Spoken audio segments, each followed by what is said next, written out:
So, as I say, today we're going to be discussing the case of a 62-year-old man in California who has actually just pleaded guilty to 3 misdemeanor counts of unsafe operation of an unmanned aircraft. We're going to take a look at the incidents surrounding his charges, how authorities traced him, which is always one of the top questions we get, and how they investigated the crimes, although that's actually almost a story in itself, really. But also, we're going to look at the potential sentence he could face. If you're watching this live, let me know your thoughts in the live chat and tag Geeksvana. We'll come back and take a look once we've dealt with the story itself. If you're watching the replay, then please do comment below or to the side or wherever YouTube's put in the comments this week. We do read all of the comments, and your feedback to this kind of story is always really interesting. Also, a quick shout out to my regulars. Could you please continue the trend of hitting the like button nice and early? I really would appreciate it, and it genuinely does help in terms of algorithm. Okay, so let's start by taking a quick look at the base facts, which were actually released by the US Attorney's Office, District of California. So let's pull them up here. In here, it basically says that Alexander Milinovich, 62, of Laguna Beach, pleaded guilty to 3 misdemeanor counts of unsafe operation of an unmanned aircraft. According to his plea agreement, Milinovich unsafely operated a drone on 3 separate occasions from June 2022 to March 2023. Okay, so let's look at the 3 incidents themselves, shall we? And actually see what actually happened. On June the 19th, 2022, Milinovich launched his drone at a father and son who were flying in an open cockpit gyrocopter on Father's Day. He flew the drone to within about 10 to 20 feet of the gyrocopter, which was off the coast of Crescent Bay Beach in Laguna Beach. It caused the son who was piloting the gyrocopter to make an emergency course correction to avoid striking the drone. So a pretty serious interaction there, which obviously could have had some fairly serious consequences depending on what could have happened. But thankfully, the gyrocopter pilot was able to avoid it there. The second incident occurred on July the 26th, 2022. Milinovich launched a drone and flew it next to the Discovery Channel Shark Week branded blimp, flying at an altitude of between 500 and 1,000 feet over the Pacific Ocean in the Laguna Beach area again. Now, the blimp's pilot estimated the drone to be in line with hitting the blimp and, quote, causing him to navigate a life-threatening emergency crash landing. So what feels like an escalation there, really, certainly taking the plea deal wording into account. And then on March the 23rd, the third incident involved 4 members of the US Coast Guard. They were flying a rescue helicopter at around 200 to 300 feet above sea level in Laguna Beach. Milinovich launched a drone and flew it directly at the Coast Guard helicopter, coming to within 200 feet of it. Now, the crew maneuvered the helicopter away from the drone, fearing it would hit the tail rotor and cause the helicopter to crash into the Pacific Ocean. Again, these quotes here are all coming directly in from the actual plea deal press release. So there we have 3 pretty serious incidents where the drone pilot has caused and manned aircraft to take action to what they believe could have been basically averting a collision. So it's a pretty serious thing we're looking at here. One of the absolute basics of drone safety and the reason for so many of the laws that we have in place surrounding drone flight is to keep drones away from manned aircraft and the possibility of collision. Each of these incidents alone are serious, but certainly combining them up, it does begin to form a bit of a pattern, doesn't it? Now, we do also have to take into account and take into consideration that this text is actually from a plea deal. So you would argue that it would be worded to suit a press release or two, frankly, wouldn't you? And read well from that point of view. We would have perhaps heard more from the defendant about the flights in an open trial, but you certainly can't really argue that the basic facts of these multiple incidents are very serious and, in my opinion, certainly required intervention. I just wanted to make sure that point was made in terms of the victor writing the history, etc. on this one. Now, in terms of how they caught Mr. Milinovich, well, that unfortunately starts to tell a pretty familiar story these days. The case was investigated by the FBI and the Orange County Sheriff's Department, who led a joint investigation with help from the FAA and the US Coast Guard. So lots of abbreviations coming after this gentleman. The initial source of information came from a complaint, which itself came from, you may have guessed it already, a viewer of social media videos posted by the drone pilot, specifically videos posted to TikTok. When you come across the attention of a number of three-letter agencies like this with publicly posted videos, in my opinion, you should really be expecting a few knocks at the door, and pretty soon, basically. Now, it's likely that information from the drone or drones in question, along with flight records obtained in other ways, would have certainly contributed to the investigation. In terms of the sentence, we await to hear any confirmation of what it will actually be. US District Judge Slaughter, a real name there, has scheduled a November 28th sentencing hearing, at which time Mlinovich will face a statutory maximum sentence of 1 year in federal prison for each count. Now, it's going to be interesting to see how the plea deal will play into the final sentencing there. One important point I want to raise in this story as well is the difference between what sounds like here, a drone pilot deliberately trying to get controversial footage and frankly causing havoc with fellow airspace users, and what we might come across ourselves as in terms of other airspace users in our own drone flights. It isn't something which should be seen as scary or, in my opinion, automatically deeming you to be a nefarious drone pilot. Build up your flight hours, and unless you are flying in a truly remote location, you will also build up occurrences where you interact with other aircraft. It's just part of flying drones. There are reasons you will find manned aviation below 400 feet, and as long as you act appropriately and safely, these interactions will pass with zero drama, as I've had many myself. The fact that aircraft and drones are sharing a piece of airspace in itself is not an issue. So please don't be intimidated by this story. It isn't just the fact that, you know, airspace, that there are emergency helicopters flying around, etc. There are ways to handle it, and certainly allegedly flying straight at that helicopter really isn't one of those. And based off the information within the plea deal, these were intentionally dramatic drone flights to capture footage for social media, and frankly, the type of flyer that, in my opinion, we should all really want to see taken from our skies. So let's hop across to the chat.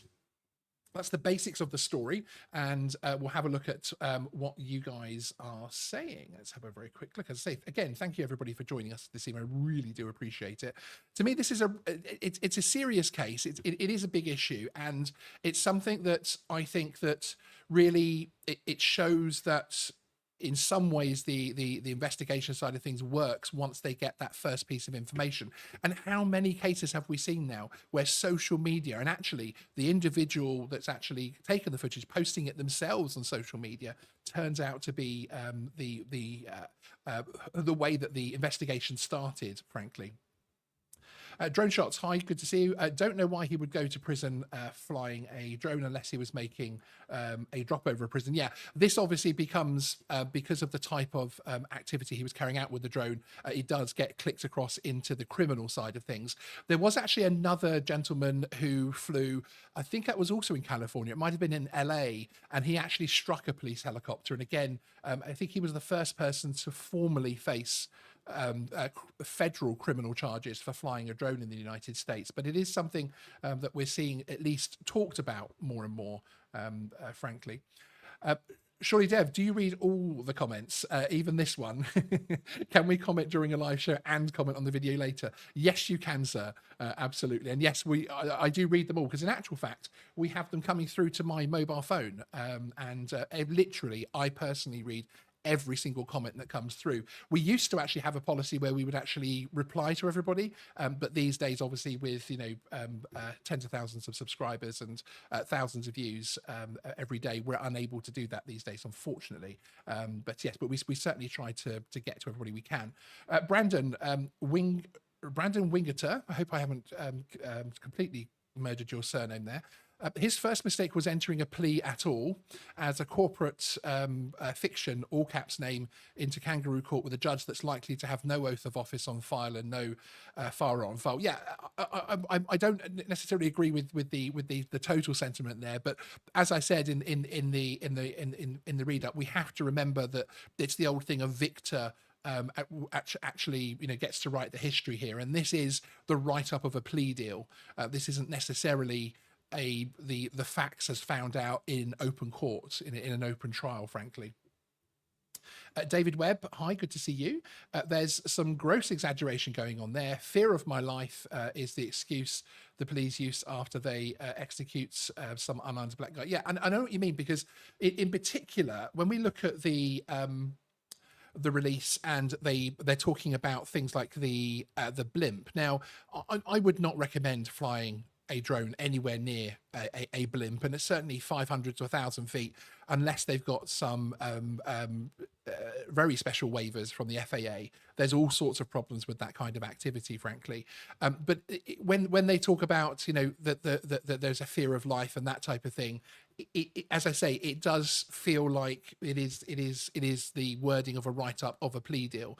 But again, as I said before, you absolutely cannot underestimate how risky it is deliberately flying in those areas. And we're not talking about, he hasn't been sort of caught doing it once, he hasn't been caught doing it even twice. All 3 times are fairly aggressive, fairly idiotic flights, frankly. Certainly the one that I think you could argue is not the softer, but certainly in my opinion the one that has the most debate around it would be the emergency helicopter, the Coast Guard helicopter.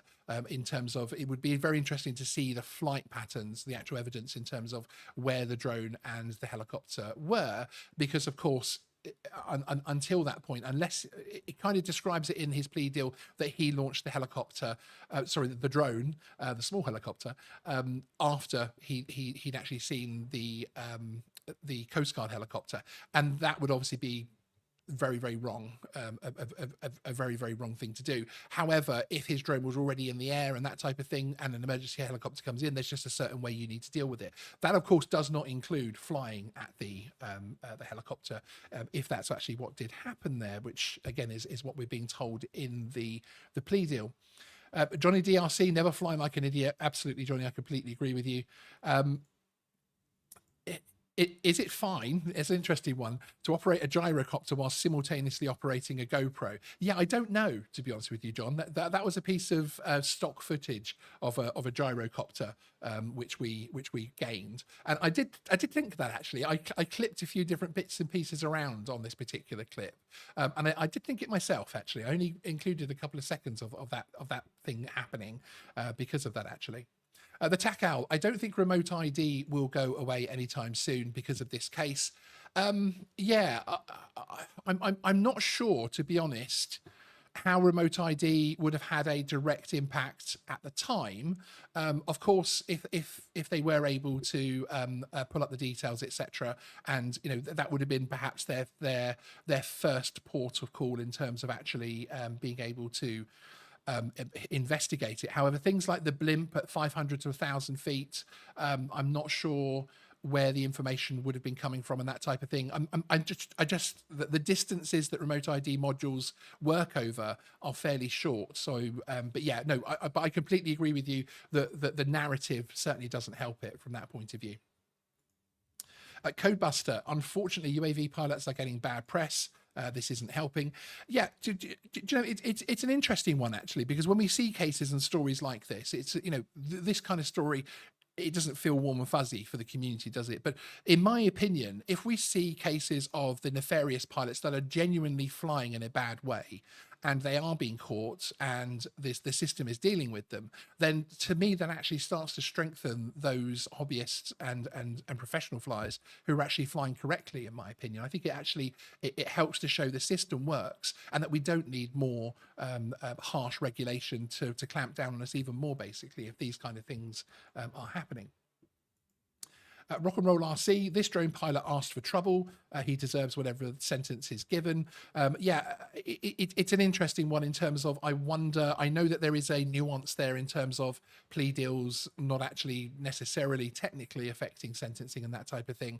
But I'm sure that was part of the recommendations, shall we say. So it would be interesting to see what he gets for going through that plea deal.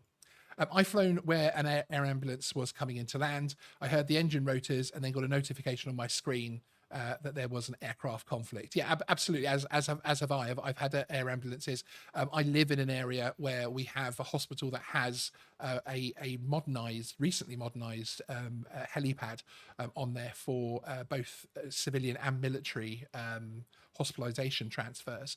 And yeah, I've come across air ambulances and other helicopters going in and out of there a decent amount. I also live in a fairly predominantly military area as well. There's a few facilities within stone's throw of this studio right now, and so yeah, we're always coming across low flying, particularly helicopters, and it's just something that you just have to take the right precautions and deal with, basically, in my opinion. But again, and it's good you're mentioning that, Surly Dev, because it is something which we are going to see. Please do not be intimidated out there about going out and flying your drone in case this happens. Just take the right actions depending on the circumstances, and everything will be absolutely fine, frankly. Check out, since he pleaded guilty that he intentionally flew the drone into danger, I agree with the verdict. Sadly, it will ruin the hobby for lawful drone pilots. Yeah, I understand the sentiment. I actually don't agree. I think it will strengthen things, but that's just personally. So if you're new, please do remember to hit the subscribe button to be able to get updated next time you go live. And could the just under 100 people that are still watching this stream, thank you all for being here, but could you please hit the like button on your way out? I would really appreciate it. And I'll see you next time on Geeksvana Live. Sean out.